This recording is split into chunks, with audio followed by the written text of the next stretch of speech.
Shalom, selamat pagi Bapak, Ibu, Saudara-saudari sekalian yang terkasih di dalam Tuhan Yesus Kristus. Pagi ini kita akan mendengarkan renungan harian, dan sebelumnya mari kita berdoa terlebih dahulu. Allah Bapa kami yang bertahta dalam kerajaan surga yang mulia, terpujilah namamu kekal selama-lamanya. Tuhan, kami mengucapkan terima kasih karena Engkau telah membangunkan kami dari peristirahatan kami pada malam hari, sehingga kami dapat merasakan sehat dan segar bugar.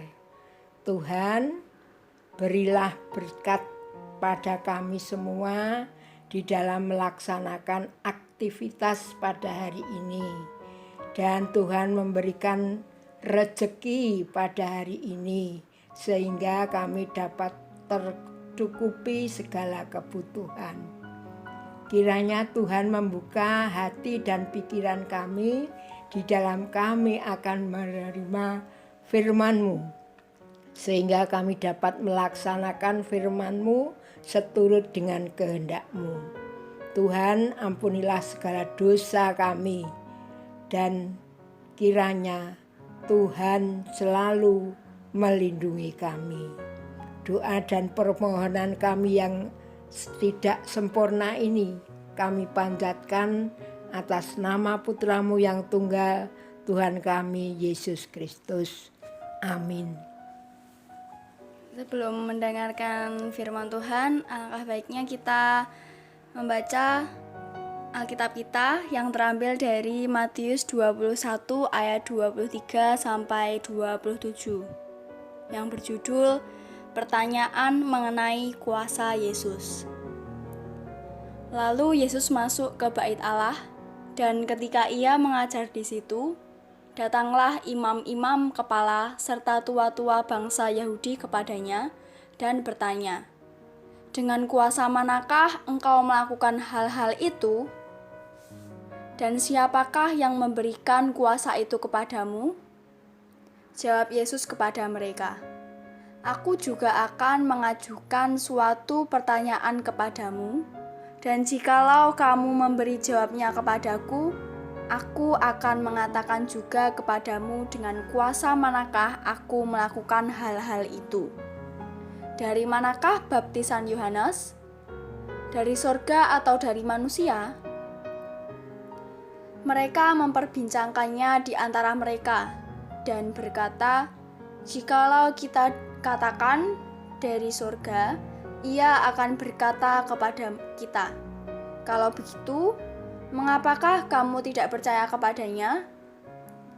Tetapi jikalau kita katakan dari manusia, kita takut kepada orang banyak, sebab semua orang menganggap Yohanes ini nabi." Lalu mereka menjawab Yesus, "Kami tidak tahu."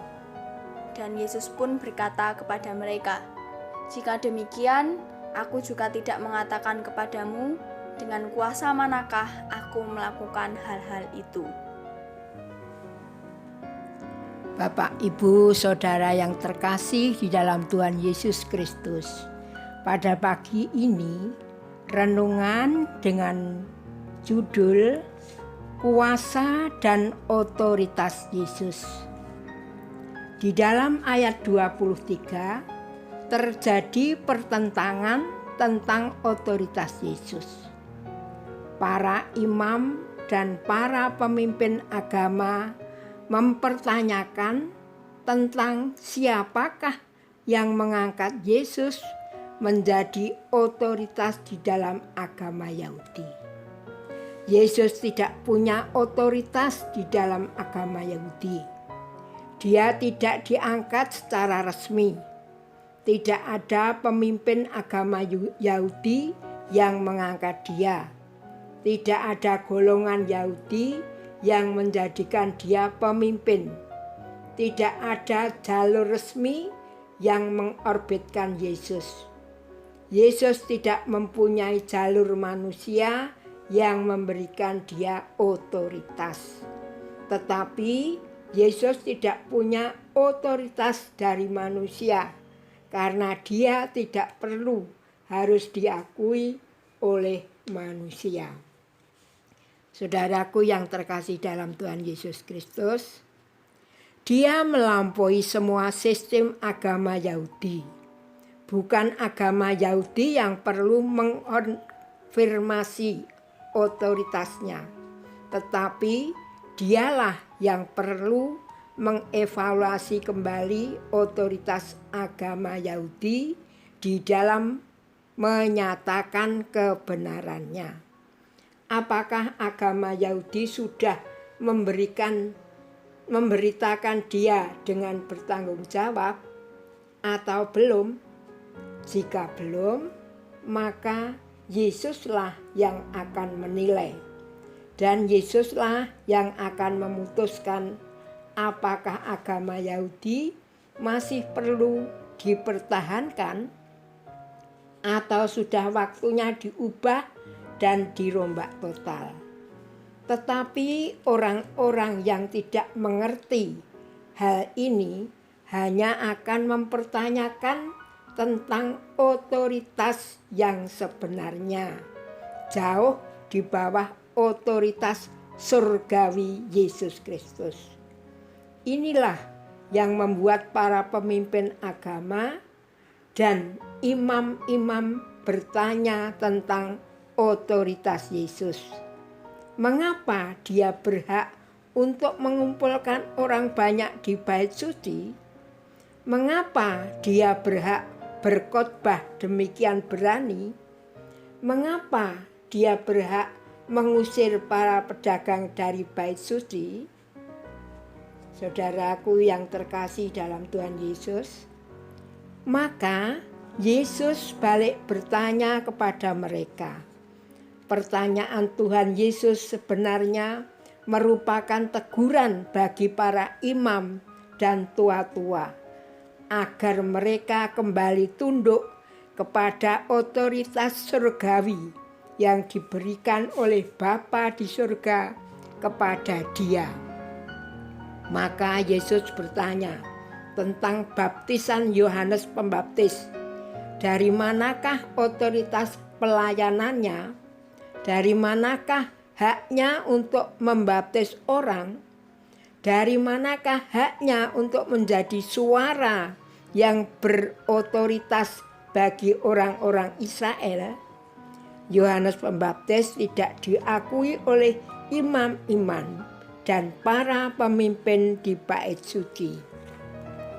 Tetapi ini tidak mencegah dia untuk mempunyai banyak pendengar, dan ini tidak membatalkan kuasa berkhotbahnya yang sangat besar.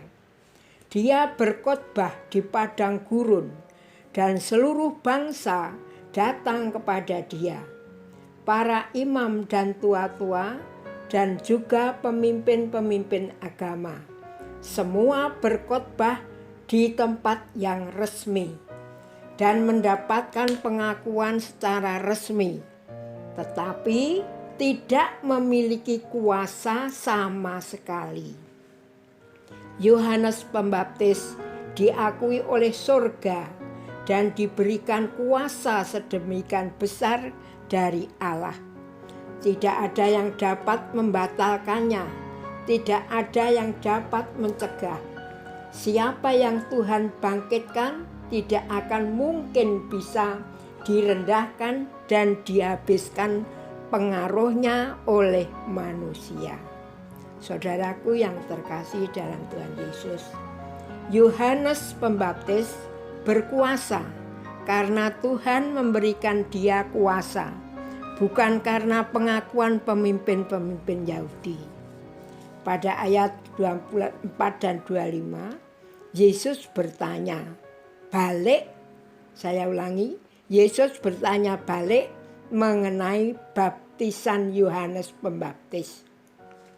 Yesus ingin mengatakan bahwa otoritasnya diberikan dari sumber yang sama dengan baptisan Yohanes Pembaptis. tidak ada yang dapat menyangkal kuasa Yohanes Pembaptis di dalam khotbahnya. Kuasanya pasti dari Allah sendiri. Maka Yesus sedang menyatakan bahwa otoritas dan kuasa yang dimilikinya sama dengan kuasa dan otoritas dari pelayanan Yohanes Pembaptis. Diberikan dari Bapa di surga. Dia tidak perlu tunduk kepada otoritas duniawi, karena yang memberikan otoritas kepada dia lebih besar dari dunia ini. Dunia tidak akui Yohanes Pembaptis maupun Yesus, tetapi tidak akan mempengaruhi apa-apa, karena yang mengakui mereka adalah Bapa di surga. Sebenarnya Tuhan Yesus telah menyatakan sumber otoritasnya sama dengan otoritas Yohanes Pembaptis. Demikian juga otoritas Yesus diberikan dari Bapa di surga. Maka Yesus pun bertanya, "Dari manakah baptisan Yohanes?" Mendengar pertanyaan ini, para imam yang takut kepada orang banyak menjawab bahwa mereka tidak tahu.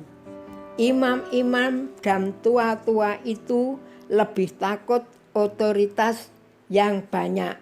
Mereka takut kepada orang banyak, tetapi mereka tidak takut kepada Tuhan, Sang Pemberi otoritas tersebut. Mereka menjawab tanpa ada perasaan takut akan Tuhan sama sekali. Mereka menjawab karena takut orang banyak. Inilah kepemimpinan pemimpin munafik yang pengecut. Mereka tidak berani mempertanggungjawabkan posisi mereka. Jika baptisan Yohanes dan pelayanan Yesus berlawanan dengan Allah, bukankah mereka harus dengan berani mengatakan bahwa otoritas mereka adalah dari manusia dan tidak sah? Tetapi dengan rasa takut mereka menjawab bahwa mereka tidak tahu. Rasa takut kepada manusia bukan kepada Allah. Karena jawaban yang sangat munafik dan tidak bertanggung jawab itu, maka di dalam ayat 27 Yesus menolak menjawab mereka. Yesus tidak perlu menjawab orang-orang seperti para imam dan tua-tua itu. Mereka tidak berhak mendapatkan jawaban Yesus. Mereka tidak layak untuk menjadi murid kebenaran, karena mereka tidak pernah peduli kebenaran. Mereka hanya peduli kenyamanan diri. Dari manakah kuasa Yesus dan Yohanes Pembaptis? Hanyalah dari Tuhan. Apakah yang dari Tuhan pasti akan selalu dihargai oleh manusia? Tidak. Manusia berdosa tidak pernah peduli kepada Tuhan. Manusia berdosa tidak takut akan Tuhan. Manusia berdosa menghargai manusia lain tetapi mengabaikan Tuhan. Bagaimana dengan gereja Tuhan saat ini? Ada gereja yang lebih menghargai gelar akademik. Ada juga yang lebih menghargai suara orang banyak. Imam-imam dan tua-tua yang munafik ini lebih menghargai suara orang banyak dan gelar resmi. Tanpa gelar resmi, Yesus tidak boleh berkhotbah di bait suci. Dengan suara orang banyak, mereka menyembunyikan posisi dan pendapat mereka. Gereja terkadang menghakimi orang berdasarkan gelar akademik dan pengakuan dunia akademik yang diberikan kepada seseorang, atau jika bukan penghargaan kepada gelar akademik, gereja lebih memilih untuk menghargai orang banyak. Apa yang populer, apa yang disenangi orang banyak, apa yang tren, apa yang dunia senangi, inilah yang dilakukan oleh gereja. Kasihan sekali gereja yang seperti ini. Gereja seperti ini tidak berhak mendapatkan kebenaran dari Tuhan Yesus. Tuhan akan sembunyikan kebenarannya dari gereja-gereja yang sifat dan tindakannya hanya mengingatkan Tuhan akan para imam dan tua-tua munafik pada zaman Yesus melayani di bumi. Gereja